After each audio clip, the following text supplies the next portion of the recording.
अस्सलाम वालेकुम students, tech city channel में आप लोगों को वेलकम। स्टूडेंट्स, आज हमारे पास ये सैमसंग का मोबाइल है A500W।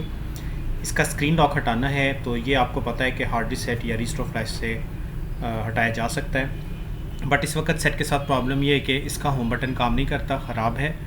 ठीक है, और जिस कस्टमर का फ़ोन है वो इसको ओपन भी नहीं करवाना चाह रहा, पैनल वगैरह का कोई इशू। तो अब होम बटन ख़राब होने की वजह से आपको पता है ना ये फ़ोन डाउनलोडिंग मोड पे आएगा और ना ही ये रिकवरी मोड पे आएगा। तो पहले तो देखें, हम इसको ट्राई करते हैं, स्विच ऑफ करते हैं पहले और रिकवरी मोड पे लाने की कोशिश करते हैं होम बटन, क्योंकि इसका ख़राब है। तो स्विच ऑफ करके home plus volume up plus power button दबाएंगे और देखते हैं कि ये रिकवरी पे आता है कि नहीं। तो ये देख लें, वॉल्यूम अप दबाना है, होम बटन और पावर, ये तीनों इकट्ठे हम दबाएंगे तो हमारा फ़ोन बजाय रिकवरी मोड पे जाने के वापस ऑन हो जाएगा। तो फिर अगर आप इसको फ्लैश करना चाहें तो इसके लिए भी आपको पता होना चाहिए कि फिर 4 फाइलें अगर होंगी तब ये ऑपरेशन परफॉर्म हो सकता है। डाउनलोडिंग मोड पे भी नहीं जाएगा। ये देख लें, इस वक्त फ़ोन दोबारा ऑन हो गया। अब इसको फिर ऑफ़ करते हैं और डाउनलोडिंग मोड पर ले जाने की कोशिश करते हैं। डाउनलोडिंग मोड पर देखते हैं कि ये चला जाता है या नहीं। तो उसके लिए home volume down and power button हम होल्ड करते हैं। तो ये कमांड देने से भी ये फ़ोन देखें वापस जो है ऑन हो जाएगा और वही स्क्रीन लॉक। तो अब इसको डाउनलोडिंग मोड पे लाने के लिए डिफरेंट ऑप्शंस हैं। एक ऑप्शन हम यूज़ करेंगे डाउनलोड मोड कनेक्टर। ये देख लें, फ़ोन वंस अगेन जो है फिर से ऑन हो जाता है। अब हम इसको फिर से ऑफ़ करते हैं और ऑफ़ करके डाउनलोड मोड कनेक्टर इस पर इस्तेमाल करते हैं। ठीक है, तो देखते हैं कि डाउनलोडिंग मोड पे तो ये है जी डाउनलोड मोड कनेक्टर। और इससे के ज़रिए आपको पता है एंड्रॉयड 7 तक के फ़ोन ऑफ़ करके लगाएं तो फ़ोन खुद ब खुद डाउनलोडिंग मोड पे आ जाता है। बट इस मॉडल पे जो है ये भी काम नहीं कर रहा। ठीक है, अब हमारे पास डाउनलोडिंग मोड पे लाने के लिए जो ऑप्शन लास्ट रह गया वो है मल्टी फंक्शन केबल। ठीक है, ये देख लें, मल्टी फंक्शन केबल, इसका प्रॉपर यूज़ जो है उसकी वीडियो ऑलरेडी मैं लगा चुका हूँ चैनल पे। लिंक मैं डिस्क्रिप्शन में दे दूँगा, आप चेक कर लीजिएगा कि कहाँ कहाँ इसको इस्तेमाल किया जा सकता है। तो ये देखें, इसको मैं इस वक्त इसके साथ लगाता हूँ। ऊपर से 3rd नंबर स्विच ऑन होना चाहिए, तो कोई रिस्पॉन्स इसने नहीं किया। अब हम मल्टी फंक्शन की जो केबल है उसको USB पोर्ट पे लगाते हैं। ठीक है, USB पोर्ट पे लगाकर फिर चेक करते हैं कि ये डाउनलोडिंग मोड पे आता है या नहीं। तो इस तरह करने से देखें, ये देखें जी, अब हमारा फ़ोन डाउनलोडिंग मोड पे आ गया। यानी आधा मसला तो समझें हल हो गया है कि अब हमने जस्ट इसको फ्लैश करना है। बट फ्लैश जो है वो इसकी फ़ाइल देखें डाउनलोड कहाँ से करनी है वो भी आपको मैं बता देता हूँ। जिनके पास डिवाइसेस टोंगल नहीं है वो firmwarefile.com साइट जो है ये ओपन कर लें। और ओपन करने के बाद यहाँ से आप इसके सर्च पे लिखें A500W मॉडल है ये।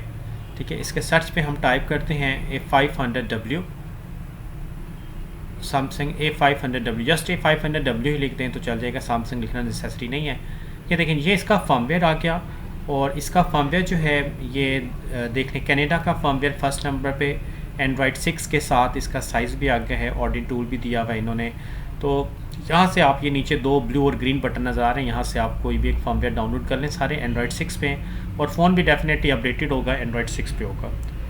तो इसको आपने डाउनलोड कर लेना है। अब ये फ़ाइल क्योंकि मैंने ऑलरेडी डाउनलोड की हुई है, मेरे पास सिस्टम में मौजूद है, तो उसको मैं डेस्कटॉप पे एक्सट्रैक्ट करूँगा। उसके बाद आपको ये फ़ोन फ्लैश करके दिखाऊँगा कि पहले तो देखते हैं कि इसकी फ़ाइल सिंगल आती है या मल्टीपल होती है। तो ये इसका फर्मवेयर है, इसको डेस्कटॉप पे एक्सट्रैक्ट करते हैं। तो एक्सट्रैक्ट करने से देखें आपको जो है इसमें से जस्ट चलें देख लेते हैं, ओके करते हैं, ओके। और ये इसका फर्मवेयर एक्सट्रैक्ट हो गया। एक्सट्रैक्ट करने के बाद अब इसमें से फ़ाइल जो है ऑडिन के ज़रिए आपने देना है, डिवाइस वगैरह की ज़रूरत नहीं पड़ेगी हमें, ऑडिन के ज़रिए कर सकते हैं। Samsung USB driver must install होने चाहिए आपके सिस्टम में।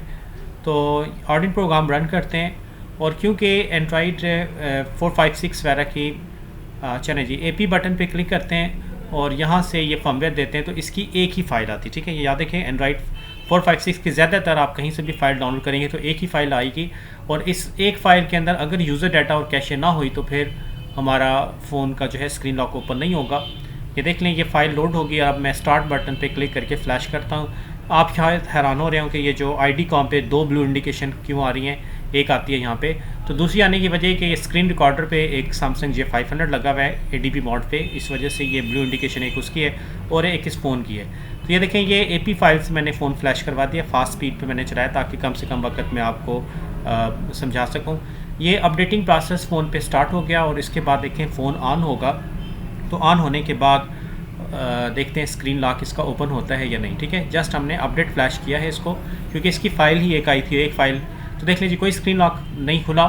तो अब 3-4-5 जगहों से फ़ाइलें डाउनलोड करके मैंने चेक की हैं, हर जगह से एक ही फ़ाइल आ रही है। तो अब इसका हल क्या निकलेगा, फिर कैसे इसका स्क्रीन लॉक हटाना है। तो अब हमें अगर हम इसकी कम्बिनेशन फ़ाइल यूज़ करें तो ये जो firmwarefile.com साइट है, यहाँ से बाइनरी भी देख लें, S1 बाइनरी है इसकी। ठीक है, U1 S1।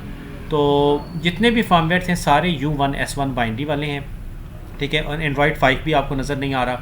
अगर 5 भी होता तो शायद की बात है 4 फाइलें मिल जाती, बट ऐसा नहीं है।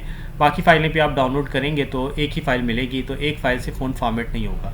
अब ये देखिए, जो सैमसंग कम्बिनेशन का लिंक ब्लिंकिंग पे नज़र आएगा, उस पर क्लिक करने से आप यहाँ पे आ जाएंगे और यहाँ से सिर्फ कम्बिनेशंस फाइल मिलती हैं। तो देखते हैं कि इस मॉडल की कम्बिनेशन अवेलेबल है या नहीं। एंटर करते हैं तो कम्बिनेशन देखें जी अवेलेबल है। तो ये कम्बिनेशन फ़ाइल आपने डाउनलोड कर लेनी है। ठीक है, छोटी सी फ़ाइल है, 300 समथिंग MB की है और एंड्रॉयड 4 की है, तो इससे हमें कोई फ़र्क नहीं पड़ता। ठीक है, बाइनरी कोड सेम है, यहाँ पे भी U1 है, वहाँ पे भी S1 था। तो अब ये आपने फ़ोन को डाउनलोडिंग मोड पे दोबारा कनेक्ट करके, और ये जो कम्बिनेशन फर्मवेयर है ये भी मैंने देखें पहले से डाउनलोड करके रखा हुआ है टाइम बचाने के लिए। ठीक है, तरीका आपको बता दिया कहाँ से आपने डाउनलोड करना है। तो ये फर्मवेयर जो है कम्बिनेशन का, इसको भी अब हम एक्सट्रैक्ट करते हैं डेस्कटॉप पे। और ये जिसकी कम्बिनेशन फ़ाइल, इसको आप डेस्कटॉप पे एक्सट्रैक्ट कर लें। और एक्सट्रैक्ट करने के बाद नेक्स्ट फिर आपने इसके ज़रिए इसको फ्लैश करवाना है। तो कम्बिनेशन फ़ाइल भी आपको पता है कि AP बटन से दी जाती है। अगर आप Z6 यूज़ कर लें तो फिर PDA बटन से ये फ़ाइल देंगे। ये कम्बिनेशन फ़ाइल इस वक्त मैं एक्सट्रैक्ट कर रहा हूँ और AP बटन के ज़रिए हम ये फ़ाइल देकर फ़ोन फ्लैश करवाएंगे। अगर हमारा फ़ोन फॉर्मेट हो जाता है तो फिर हम वापस वही पहले वाली AP फ़ाइल से फ्लैश करवाएंगे जो स्टॉक फर्मवेयर है। तो हम इसको रीसेट करते हैं यहाँ से, और अब AP बटन पे क्लिक करते हैं। और ये तो स्टॉक फर्मवेयर है, हमने कम्बिनेशन फ़ाइल देनी है। ठीक है, जो अभी हमने एक्सट्रैक्ट किया है डेस्कटॉप पे, वो फ़ाइल हम देंगे यहाँ से। तो ये कम्बिनेशन फ़ाइल ये है जी, कम्बिनेशन। ठीक है, फ़ोन को दोबारा डाउनलोडिंग मोड पे लाना पड़ेगा। ठीक है, फ़ोन ऑफ़ करके मल्टी फंक्शन केबल अगर आपके पास है तो इसको कनेक्ट करेंगे तो फ़ोन आपका खुद ब खुद डाउनलोडिंग मोड पे आ जाएगा और इसी केबल से अगेन आप फ्लैश भी कर सकेंगे। तो देख लें, इस वक्त जो है केबल कनेक्ट करते हैं मल्टी फंक्शन केबल को, और फ़ोन डाउनलोडिंग मोड पे आ गया। स्टार्ट दबाते हैं और अब हम इसको फुल कम्बिनेशन फ्लैश करने लगे हैं। ठीक है, तो देख लें ये जो है कम्बिनेशन फ़ाइल लोड हो चुकी है। स्टार्ट बटन पे क्लिक करते हैं तो ये हमारा फ़ोन जो है इस वक्त कम्बिनेशन फ्लैश हो रहा है। ठीक है, तो कम्बिनेशन फ़्लैश होने के बाद कम्बिनेशन फ़ाइल जो बेसिकली इरेज कर देती है सारा डाटा फ़ोन के अंदर से। तो अब हम इसके बाद बेशक सिंगल AP फ़ाइल से फ्लैश करवाएं तो हमारा फ़ोन जो है वो स्क्रीन अनलॉक होने के चांसेस हैं। ये देखें, ये कम्बिनेशन फ़ाइल से जो है फ़ोन सारा फ्लैश हो गया। इरेजिंग के बाद अब फ़ोन ऑन होगा, फैक्ट्री बाइनरी इस पर लिखा हुआ आएगा। ठीक है, तो अंदर इसमें क्योंकि एंड्रॉयड 4 है, ज़्यादा फंक्शंस नहीं होंगे, लिमिटेड से, तो बस आप यहाँ से फ़ोन को ऑफ़ करवा दें अब। ठीक है, ये कम्बिनेशन फ्लैश के बाद देखें फ़ोन यहाँ पे आ गया। अब मैं फ़ोन को वापस स्विच ऑफ करके एक दफ़ा फिर उसी फाइल से जो पहले नंबर पे जो हमने स्टॉक फर्मवेयर दिया था उसी फर्मवेयर को AP बटन से देते हैं और फ्लैश करते हैं फ़ोन को। ये कम्बिनेशन फ़ाइल है, कम्बिनेशन फ़ाइल आपने नहीं देनी बल्कि यहाँ पे आपने स्टॉक फर्मवेयर देना है। ठीक है, स्टॉक फर्मवेयर जो है डेस्कटॉप पे ये पड़ा हुआ है, यहाँ पर हम क्लिक करते हैं और क्लिक करने के बाद जो है फ़ोन को डाउनलोडिंग मोड पे लाते हैं। तो दे देखें कम्बिनेशन के बाद अब डाउनलोडिंग मोड का बैकग्राउंड भी ब्लैक हो गया। तो अब हम इसको डाउनलोडिंग मोड पे चलें, दोबारा देख लेते हैं। ठीक है, कनेक्टिविटी इशू कोई इस तरह का आ जाए तो फिर ये देखें ये फ़ोन डाउनलोडिंग मोड पे आ गया। और अब हम स्टार्ट बटन पे क्लिक करके फ़ोन को फ्लैश करेंगे और फ्लैश करने के बाद आपका फ़ोन नॉर्मली जो है स्क्रीन अनलॉक हो जाएगा। तो ये था स्टूडेंट तरीकाकार कि सैमसंग के वो फ़ोन पुराने जिनमें होम बटन होता है और होम बटन या वॉल्यूम या अप या डाउन इनमें से कोई बटन ख़राब हो तो आपका फ़ोन रिकवरी मोड पे नहीं जा पाएगा। तो उसका स्क्रीन लॉक अगर खोलना पड़ जाए तो हार्ड रीसेट से खुलता है, वो पॉसिबल नहीं होता। रीस्टोर फ्लैश से भी खुल जाता है, वो भी पॉसिबल नहीं होता। जिनके पास मल्टी फंक्शन केबल नहीं है तो वो वैसे भी काम नहीं कर सकेंगे, फिर उनके लिए और मुश्किल हो जाएगा थोड़ा सा। तो ये इसका तरीकाकार है कि आप एक दफ़ा कम्बिनेशन फ्लैश करते हैं उसको और एक दफ़ा अपडेट फ्लैश कर दें तो स्क्रीन अनलॉक हो जाएगा और इस तरीके से आप अपने प्रॉब्लम्स को सॉल्व कर सकते हैं। तो होप के बात आपकी समझ में आ गई होगी।